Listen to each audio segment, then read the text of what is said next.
Čauko, ja som Holo a dneska si ukážeme, ako striedať videa, ako ja.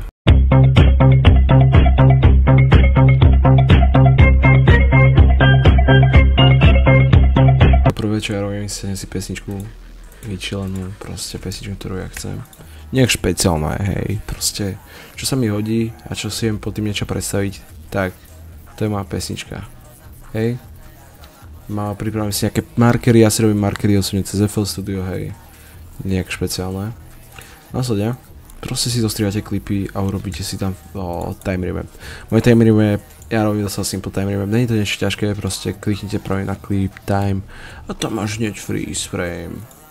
Freeze frame, ale musíte byť na začiatku toho klipu, to je taká prvá vec, hej. A potom zapnete ten freeze frame, pôjdete na ďalší klip a vlastne vy budete vidieť toto, len bez toho jedného, bez tohto zadného, hej, keyframeu, tak len tam dáte nový keyframe, dvakrát kliknete toto, hej, kliknete na toto strelce, hej, a dáte strelba.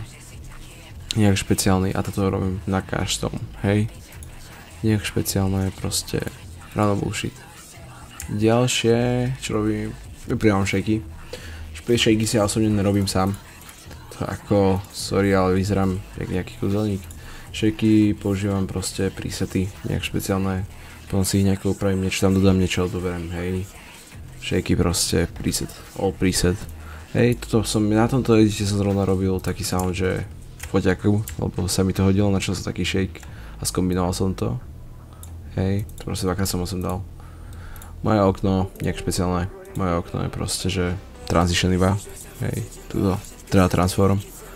Proste zhora dole, position a scale, proste malinký a potom sa to priblíži.